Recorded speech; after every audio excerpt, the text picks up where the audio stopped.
Hello everyone, you're welcome back to my channel. In today's video, I'll be showing you how to make this stylish shirt with one side drawstring that gives a ruche effect. You can style this as two-piece just like we have at thumbnail, or rock it alone, and it is perfect for both casual and formal looks. So if you love sewing tutorial as this, why not keep watching and let's get into the video.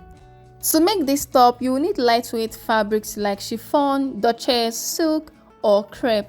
Here I have crepe fabric which is not thick and it is 2 yards, but if you want to make this as two-piece, you will need 3.5 to 4 yards of fabric depending on the body size. To start, we'll need to fold a part of our fabric into 4 as we'll be cutting the front and the back piece together. First, I folded the fabric into 2 and this will represent the back piece.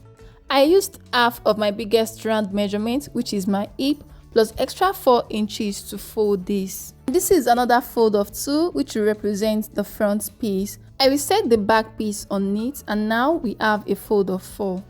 The front piece is wider than the back piece by 5 inches, which is 2.5 inches on fold. And this extra inches will serve as the button allowance. At this point, I will fold in the button allowance, but I won't fold this in completely. I'll leave about 3/4 of an inch outside. This 3/4 of an inch is the part that we overlap when we had the button and buttonholes. All the round measurements will be taken from the center back. From the top of my fabric, I'll come down by 1/2 of an inch, and that straight line will serve as the shoulder line. Then from the shoulder line, I'll measure the vertical lines. First is my waistline, 15.5. and also the length of my blouse, which is 29 inches. The remaining 1 inch there will serve as the hem allowance. Then I'll draw straight lines across.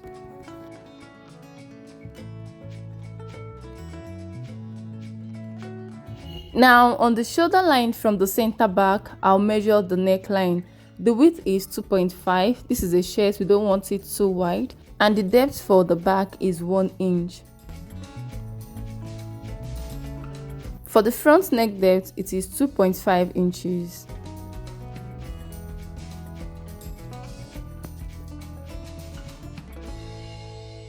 On that same shoulder line, I'll mark half of my shoulder measurement, which is 7.5, plus extra ½ inch joining allowance to the sleeve, making 8 inches.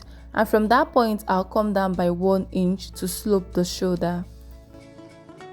Then from the shoulder slope, I'll measure the armhole depth. To get your armhole depth, you simply divide your bust circumference into 6, then you add 1.5 inches to whatever measurement you get.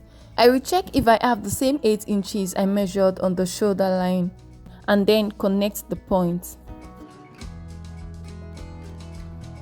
This line here is the chest line and you can choose to draw it across. Now let's create the armhole curve. To get the armhole curve, you first mark 1/4 of your bust circumference on the chest line. Next, you get the midpoint of the armhole line. And from that midpoint, you go in by 1/2 an inch. Then you connect the points to get your curve. Now this is the front armhole. For the back armhole, we need not go in by 1/2 an inch. We just connect these 2 points to get the back curve. The next thing I'm going to do is to take the round measurement. I already measured my bust circumference, but I will add an extra inch as ease allowance because this is a shirt and I want it a little free. I will also add an extra ½ inch joining allowance, making 1.5 inches. On the waistline, I will mark 1/4 of my waist circumference plus the extra 1.5 inches. On the hem line, I will use my hip circumference. So I'll mark 1/4 of my hip circumference and also add the 1.5 allowance. Then I will connect the points. Your ease allowance depends on how free you want the shirt on you, so you can always add more than the inch I added. From the hem line, I will go up by 1.5 because I want the side curvy. Then I'll connect the points this way. So guys, this is all for the drafting. I will add ½ inch joining allowance to the shoulder, then go ahead to cut it out. I will be cutting out the back neckline and the armhole before the front.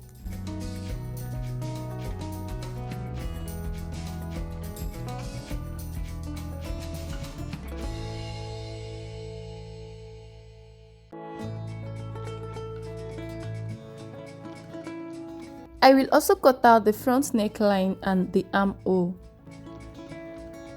I will use tracing wheel to trace out the front armhole so I can duplicate it on the front piece, then go ahead to cut it out.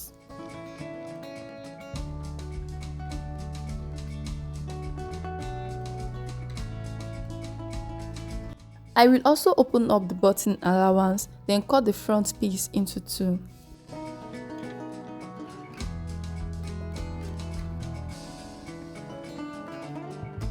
This is the back piece after cutting, and this is the front piece as well. The next thing to do is to start stitching, and the first part to stitch is this button allowance, but I won't stitch it now, and this is because of the front drawstring. What I'll do is to go over to the ironing table, double fold the allowance and give it a good press. This is what I have after ironing, but you don't have to do this, okay? The next thing to do is to join the shoulder. So I'll place each of the front piece on the back piece, right sides facing each other. Then go over to the sewing machine and stitch with 1/2 inch. After joining the shoulder, the next thing you want to do is to close the side. But before closing the side, we need to attach belts to one of the waist area, and it's going to be the left side, and the drawstring will be on the right side. I already cut out pieces of fabric to make these ropes. One will be for the drawstring and the other will be for the side belt. I will open this and insert the belt so it can go from the wrong side into the right side. Then I'll use a pin to hold it in place. Now I will go over to the sewing machine to close both sides with 1/2 inch. After closing the side, I will also stitch the hem. I'll double fold it using the allowance I left for it and stitch all round. After stitching the belt to one of the side, this is what I have. For the hem, I didn't stitch it, I used hemming gum instead. The next thing to do is to stitch the button allowance. So if you haven't already folded in your button allowance, this is the time you should double fold and stitch it all the way to the end. And for the right side where our drawstring will be, go ahead and mark where you want your drawstring to stop. For me, I want it to stop at the waist area, and I already marked it as you can see. You can decide to make yours go above or below the waist area. I will open up the button allowance and place the drawstring inside. As you stitch your button allowance, you will backstitch at the point the drawstring stops, and make sure you don't stitch on the drawstring so you can be able to pull it. After stitching the button allowance, this is what it looks like. The drawstring is in place, and when you pull it, you have that ruche effect, and you'll be able to tie it with the side belt. Now it's time to cut out the collar. I will measure around the neckline to know the measurement to use for the collar. Here I have 17 inches. I will be using this paper stay to draft the collar, and it will be on fold. At the base, I will draw my starting line. Next, you will measure half of what you got round your neckline. Mine is 17 and half of that is 8.5. Then you get the midpoint of that measurement. Now from this point you go up by 1/2 inch, then you connect it to the midpoint. Next step is to measure the collar stand. I'll make it 1 inch.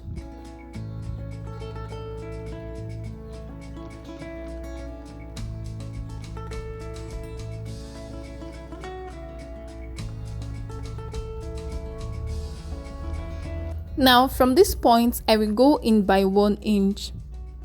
Then I will extend that point by 2.5, which is the collar height.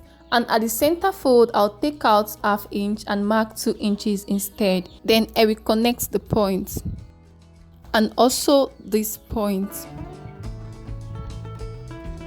From this edge, I will extend the collar by 1/2 inch.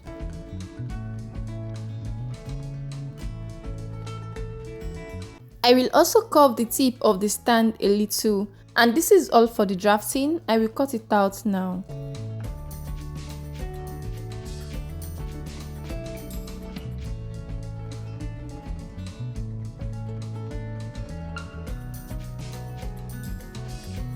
I will go ahead to transfer this to my fabric and use this tail as the interfacing. I cut out 2 pieces of the collar pattern and also added sewing allowance around.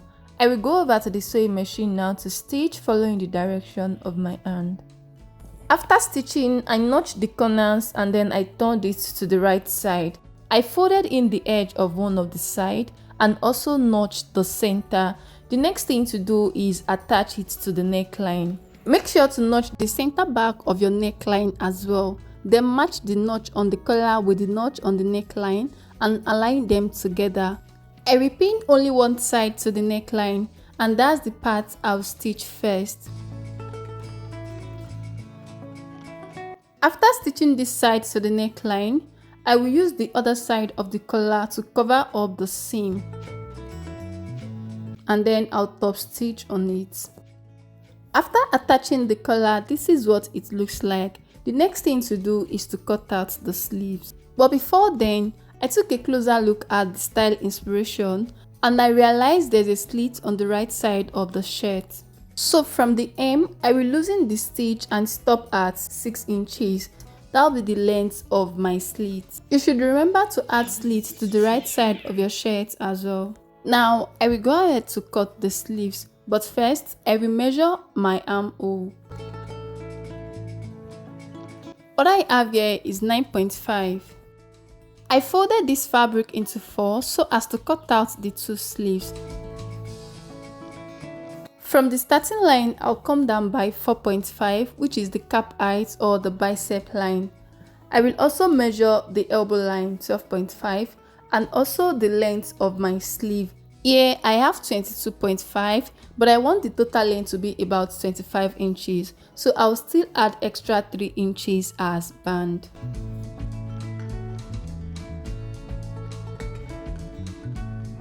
Next thing to do is to measure what you got around your armhole on the bicep line. Mine is 9.5 and I have exactly that here. Then you connect that point you marked to the starting line this way.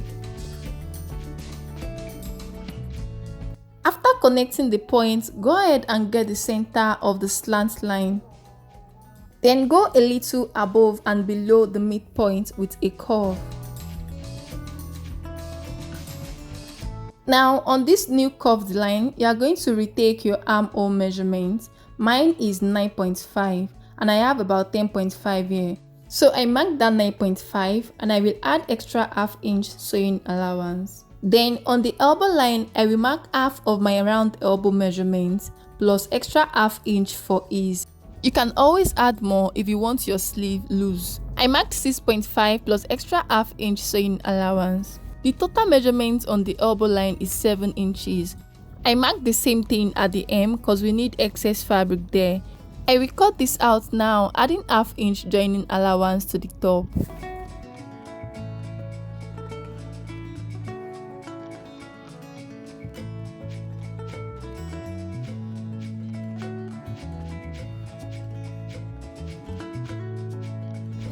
This is what the sleeve looks like after cutting.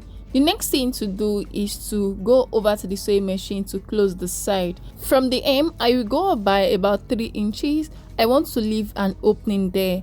And from that point, I will close the remaining side with ½ an inch. I will also fold in the edge of the opening to give it a neat finishing.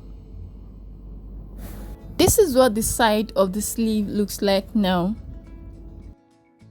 The next thing to do is to attach the band. I already cut out the pieces for the band and it is on fold. The height is 3.5. After stitching, I will have 3 inches, while the width is my wrist circumference plus extra 1 inch sewing allowance. I iron interfacing to one side of the band, and now I will go over to the sewing machine to stitch using ½ inch on both sides. After stitching, I turned it to the right side and this is what I have. I also notched the center, and the next thing to do is attach it to the sleeve. To stitch, you first align the notch parts together, then you pleat the sleeve or make gathers to the measurements of the band. After stitching the band to the sleeve, this is what it looks like now. The next thing to do is attach it to the armhole. To stitch this, you align the side seams and also the center of the sleeve to the shoulder. I will go over to the sewing machine to stitch this round using 1/2 inch. After attaching the sleeves, our shirt is ready. This is the slits I made earlier. This is what the inside looks like. I finish up the edges of the seam allowance by weaving.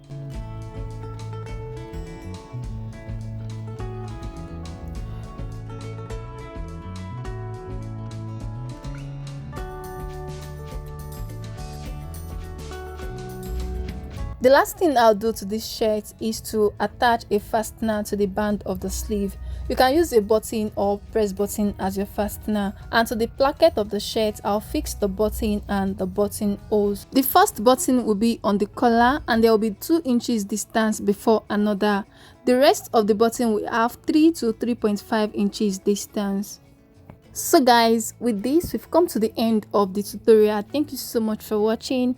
If you find this video helpful, kindly hit on the like button and subscribe to my channel if you are yet to. I'll see you in my next one.